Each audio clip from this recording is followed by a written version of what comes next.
Bebe isika izay mivory eto izay samy manana ny zavatra tena tadiaviny eo amin'ny fiainany. Raha antany anareo tsirairay avy ahako hoe raha ny hevitrareo dia inona ny zavatra tena ilainareo indrindra eo amin'ny fiainanareo.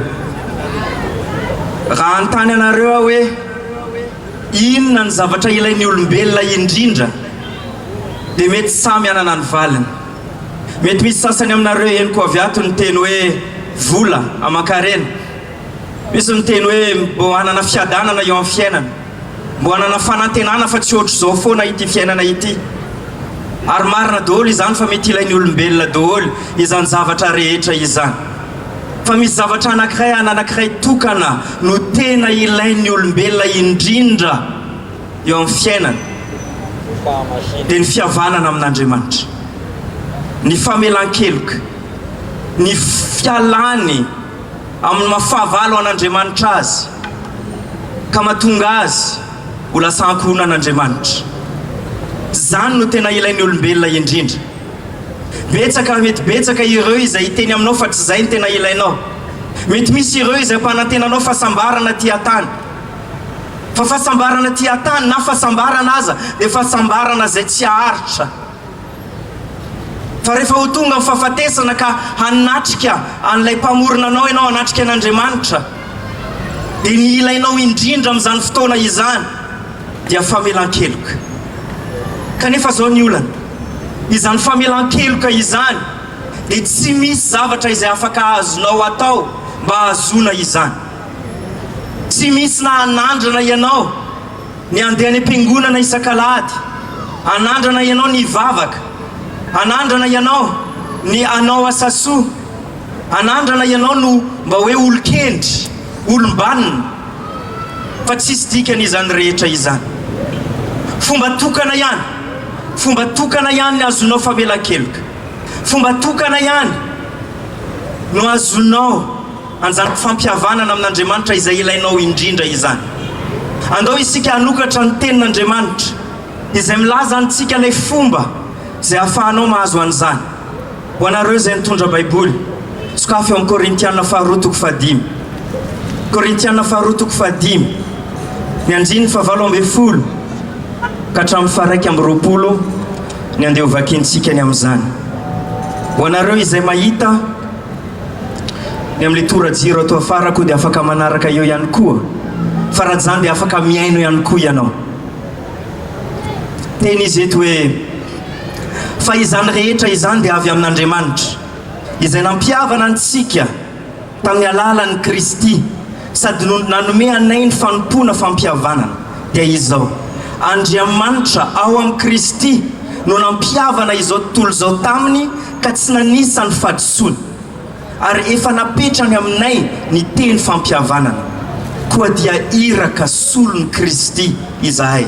Toa an'Andriamanitra mangataka anay aminareo, solon'ny Kristy izahay, ka mangataka indrindra aminareo hoe mihavana amin'Andriamanitra ny ianareo, izay tsy nahalala ota dia fa natao ota amonjy antsika mba ho tonga fahamarinan'Andriamanitra ao aminy kosa isika.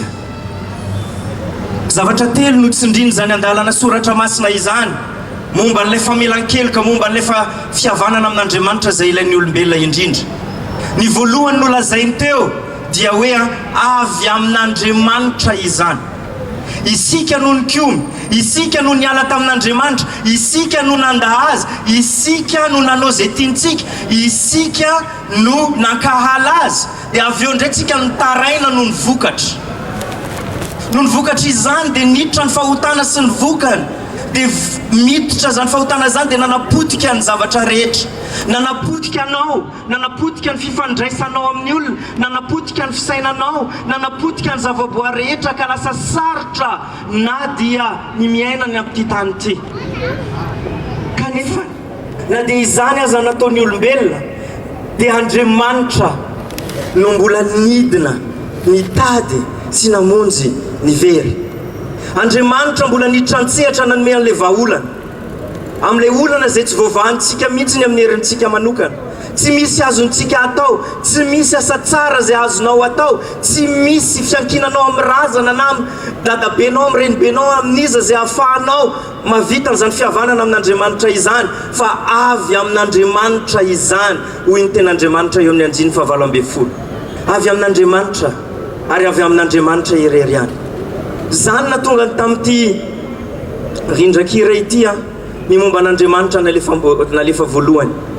Satria raha tsy Andriamanitra nanome vahaolana dia tena voamafy isika, tsy afaka hita an'ilay vaovao mafaly mihitsy, fa izy no fanandefa an'ilay vahaolana ny amin'ilay zavatra ilainao indrindra amin'ny fiainanao, na anaiky izany ianao na tsy anaiky izany, dia izany no ilainao indrindra. Avy amin'Andriamanitra le izy. Fa faharoa dia hitantsika ao anatin'izany teny izany ihany koa eo amin'ny farany eo amin'ny 9:20 fa no tanterahan'ny Kristy izany, sy eo amin'ny 9:1. No tanterahan'ny Kristy zany famelan-keloka izany. Ilay famelan-keloka izay tsy mety ho azontsika mihitsiny, dia izy mihitsiny no nanatanteraka izany ho antsika. Mamela ahy teny tantara kely mba hanehoanan'izany aminareo amin'ny fomba zay mety ho takatrareo efa misy nozarain'ny rahalanota aminareo le izy teo. Fa mieritrereto hoe misy olona anankiray izay tena hoe nanao fahadisoana maro, katratra izy, mety nangalatra izy, namono olona izy, ary tena nentina eo anivon'ny fitsarana. Tonga eo anivon'ny mpitsara izy ary mpitsara marina ny teo anatrehany, ka meloka izy ary meloka ny hovonoina, hoentina any amin'ireny toerana hamonona anazy ireny no ny fahadisoana izay nataony. Izy moa dia nanao ny akanjo amin'ny mampigadra azy, ilay mpitsara nanao ny akanjo amin'ny mampitsara azy.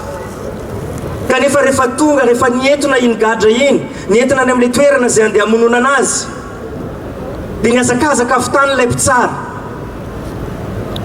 dia nitazona azy, dia niteny tamin'ilay mpiambina hoe avelao kely aloha zay rehereto. Dia niala daholo ilay miaramila izay niambona n'ilay gadra teo, fa izy sy ilay mpitsara sisany teo. Dia ozy ilay mpitsara taminy, no nielokao, no ny fahadisoana nataonao dia meloka ny hovonoina ianao, fa satria tiako ianao dia za no hofaty eo amin'ny toeranao. Aingana, ome ho ahy ny akanjonao ho tafiako, dia omeko anao ny akanjoko ho tafianao. Ome ho ahy reny akanjo malotonao amin'ny mampigadra ireny, za no anao azy, dia tia ny akanjoko amin'ny mampitsara anaovy. Dia somary verivery ilay gadra, fa nanaiky izy dia tonga indray ireo mpiambina anazy, dia iza no nentin'izy ireo vonoina? Ilay mpitsara izay nanao an'ilay akanjon'ilay gadra. Ka iza no maty? Ilay mpitsara izay nanao ny akanjon'ilay gadra. Ohatra izany, fa mihoatra lavitra noho izany no nataon'i Kristy ho anao. Izy izay tsy nanatsiny dia nataon'Andriamanitra ota, no tafian'Andriamanitra n'ilay ota antsika, ny ota ny fahadisoana rehetra zay nataoko sy nataonao, dia no tafian'i Kristy, dia izy no niatra tamin'ilay tambiny ny ota dia ny fahafatesana, no vonoina teo amin'ny hazo fijaliana izy ary nijaly, no vonoina tahaka n'ireny olona izay faraka, izay ratsy ireny izy, nefa tsy nanatsiny, tsy nanao diso na dia ny kely aza, tahaka n'ilay mpitsara tao anatin'ilay tantara izay tsy naninona tsy naninona fa natosom-pitiavana, nakatoeran'ilay gadra. Ohatra izany ihany koa no nataon'i Kristy ho anao sy ho ahy. Raha vonona ianao ny anao ohatran'ilay gadra ao anatin'ilay tantara, ny akan'ilay akanjo famarinana izay atolony anao, sy ny anome azy ny fiainam-pahotanao. Raha vonona ianao androany ny teny hoe ôko izay, ôko izay le miaina amin'ny heriko, ôko izay le manandrana ho tafavoaka amin'ity fiainana ity amin'ny fahaizako sy ny amin'ny heriko manokana, ôko izay le fanaovanaovam-poana, le fitadiavana fahafinaretana amin'ity fiainana ity fa tena tsy mahafa-po, ôko izay. Fa ankehitriny Tompo dia te hanao an'ilay akanjo vaovao, dia te hiaina fiainana vaovao, tsy tiako ohatrany taloha intsony le fiainako. Ary fantatro fa io akanjo zay atolotrao io Tompo dia akanjo zay afaka ho anaovako mandrakizay. akanjo izay hoa mandrakizay, akanjo zay tsy horovitra. Aty atsena tsika zao matonareo mandeha miatsena dia efa misy totatota ny akanjonareo ny ambadibadika any, fa io akanjo zay resahana io dia akanjo tsy mety rovitra, tsy mety loto, tsy mety simba, fa maharitra mandrakizay. Dia ny fahamarinan'i Kristy. Inona ny dikan'izany? Rehefa manao an'izay ianao, rehefa mibebaka ny amin'ny fahotanao, rehefa miteny ianao hoe aok'izay ka mandray azy ho tompon'ny fiainanao, dia rehefa mijery anao Andriamanitra avy any an-danitra, dia tsy le akanjo maloto amin'ny mampanota anao tsony no hitany, fa le akanjo fotsy ny zanany no hitany avy any an-danitra, ka tsy eo aminao intsony ny fahatezerany. 𝗛𝗶laza ianao, mahazo an'ilay fihavanana amin'Andriamanitra ianao, afaka miaraka aminy mandrakizay ianao. Zany ny vaovao mafaly. Noho izany vaovao mafaly izany no mahatonga anay izay efa vita fihavanana amin'ny Kristy, antsona atao amin'ilay ten'Andriamanitra atao hoe iraka solon'i Kristy, ambasadôran'i Kristy, no mahatonga anay manambara an'izao. Satria vaovao mafaly ve dia ho tazominay ho anay, vaovao mahafinaritra toy izany ve dia ho tazominay ho anay. Dia zany no antony anaovanay hetsika toy izao, ahafahanareo izay tena miaino, ho anareo izay mody tsy miaino, ho anareo izay maheno fa tsy miaino, tsy haiko, ho anareo rehetra aheno ny fahamarinana, aheno fa ao amin'ny Kristy irery ihany no nisy an'ilay vahaolana ahafahanao mihavana amin'Andriamanitra. Ao amin'ny Kristy irery ihany no vahaolana nalefan'Andriamanitra, izy no natanteraka amin'ny famonjena, namolavolan'izany alohany hanorenana an'izao tontolo izao, alohany eritreretany dada sy neny anaovana anao io, efa namolavola drafim-pamonjena Andriamanitra. Ary tanteraka izany 4 lasa tonga taty tany Kristy, maty nisolo-toerana anao no niditra anao rehetra, no niota anao rehetra. Ary ankehitriny izy dia te hanolotra anao ny akanjo fahamarinany. Raiso, aza mangatakandro, andro any ny andro ny famonjena, aza mangatakandro, fa raiso ny famonjena zay atolony anao.